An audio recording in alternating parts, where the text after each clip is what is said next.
달콤한 말씀, 행복한 하루, 말씀 묵상 시작하도록 하겠습니다.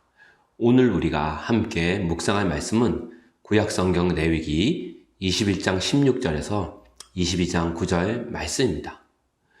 여호와께서 모세에게 말씀하여 이르시되 아론에게 말하여 이르라. 누구든지 너의 자손 중 대대로 육체에 흠이 있는 자는 그 하나님의 음식을 드리려고 가까이 오지 못할 것이니라. 누구든지 흠이 있는 자는 가까이 하지 못할지니 곧 맹인이나 다리 저는 자나 코가 불완전한 자나 지체가 더한 자나 발 부러진 자나 손 부러진 자나 등 굽은 자나 키 못 자란 자나 눈에 백막이 있는 자나 습진이나 버짐이 있는 자나 고환 상한 자나 제사장 아론의 자손 중에 흠 있는 자는 나와 여호와께 화제를 드리지 못할지니 그는 흠이 있은즉 나와서 그의 하나님께 음식을 드리지 못하느니라. 그는 그의 하나님의 음식이 지성물이든지 성물이든지 먹을 것이나 휘장 안에 들어가지 못할 것이요 제단에 가까이 하지 못할지니 이는 그가 흠이 있음이니라.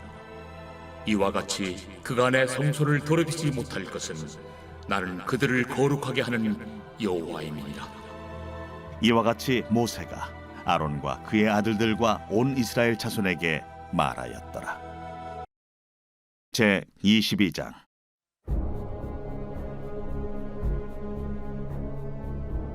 여호와께서 모세에게 말씀하여 이르시되 아론과 그의 아들들에게 말하여 그들로 이스라엘 자손이 내게 드리는 그 성물에 대하여 스스로 구별하여 내 성물을 욕되게 함이 없게 하라. 나는 여호와이니라. 그들에게 이르라.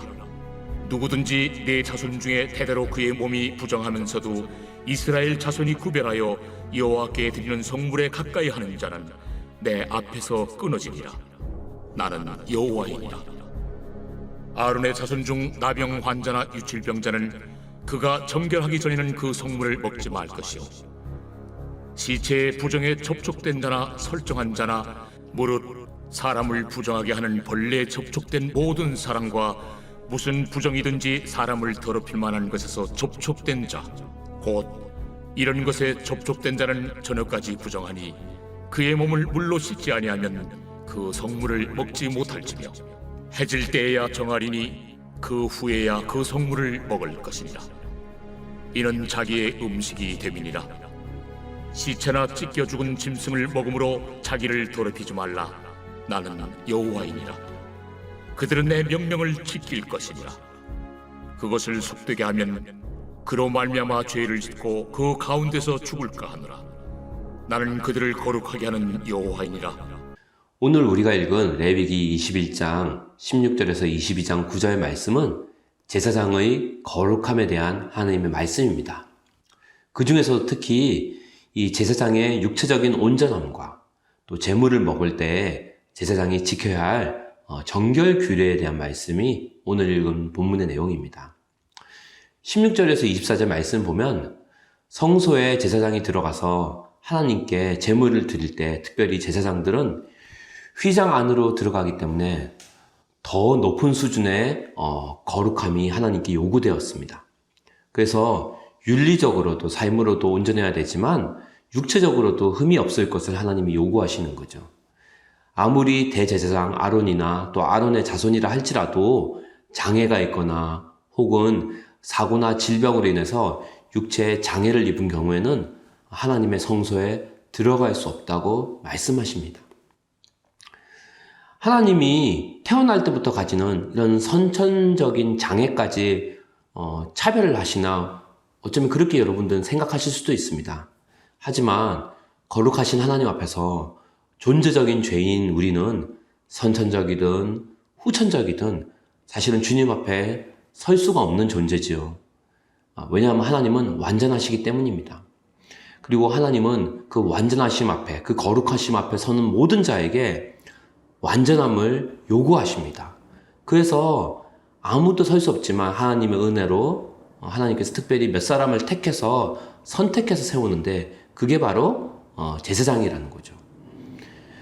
그리고 이어서 22장 1절에서 8절 말씀 보면 하나님께 바친 거룩한 음식을 음식 제물을 먹는 규정에 대해서도 하나님이 말씀하시는데요.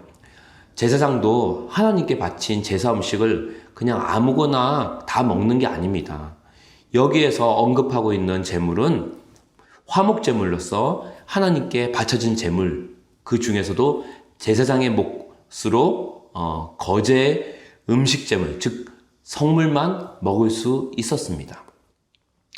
그래서 제사장은 그 음식을 먹을 때도 그냥 아무렇게나 먹을 수 있는 게 아니에요. 몸이 부정할 때에는 그 제사 음식을 가까이 할 수가 없었습니다. 나병 등으로 이렇게 몸이 부정할 때에는 병이 나을 때까지 음식을 못 먹는 거예요. 또 정액을 흘렸거나 또 부정한 시체나 어떤 부정한 짐승을 접촉해서 부정하게 된 사람도 몸을 씻어서 정결하게 한 후에야 제물을 먹을 수가 있었습니다.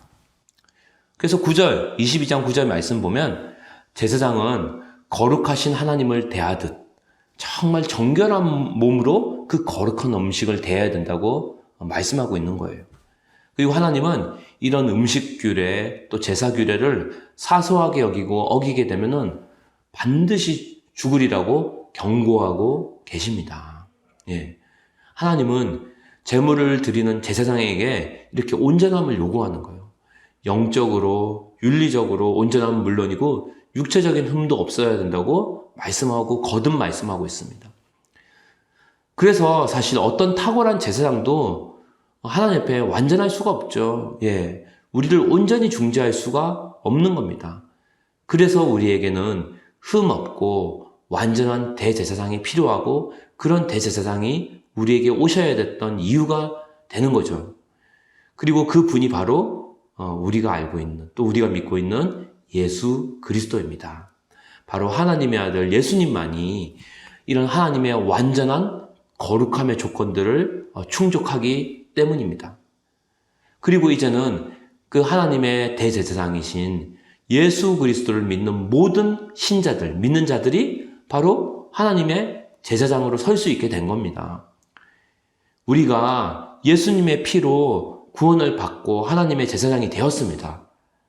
그렇지만 우리도 마찬가지예요. 여전히 우리가 존재는 하나님의 자녀고 하나님의 제사장이지만 여전히 죄 가운데 머물게 된다면 부정으로 인하여 성물에 접근하지 못하는 또 성물을 먹지 못하는 제사장처럼 우리도 주님과의 교제가 어떻게 될까요?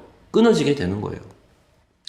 그러므로 우리 성도들도 제사장으로서의 역할을 해내기 위해서는 하나님 앞에서 날마다 예수님의 보혈로 자신을 단장해야 됩니다. 그리고 세상으로부터 구별된 거룩한 삶을 살아야죠. 그래야 주님과의 그런 교제들이 계속해서 원활하게 이어지기 때문입니다. 또 반면에 우리에게도 특권이 있다는 사실을 기억했으면 좋겠습니다. 구약시대의 제사장들이 하나님께 바쳐진 거룩한 그 성물을 먹을 수 있는 그 특권에 참여했던 것처럼 우리 또한 예수 그리스도의 몸, 그분의 살과 피를 먹을 수 있고 마실 수 있는 특권에 참여할 수 있는 거예요. 우리는 그 복음의 특권을 마음껏 누릴 필요가 있습니다. 그래서 담대하게 하나님의 그 은혜의 보좌로 그 앞으로 나아갈 수가 있다는 거죠. 언제든지 하늘 휘장 안으로 그 휘장을 찍고 그 문 안으로 들어가서 하나님과 언제든지 어디서나 만날 수 있다는 것입니다. 그게 바로 하나님의 제사장된 우리 믿는 성도들의 특권인 줄 믿습니다. 바라기는 오늘도 우리의 완전한 대제사장 되시는 예수 그리스도의 보혈을 의지하여 담대하게 하나님 앞에 나아가길 원합니다. 그리고 거룩한 제사장답게 우리 모두가 우리의 몸과 마음을 하나님께 드리는 그런 하루 한 주가 되기를 주님의 이름으로 기도합니다.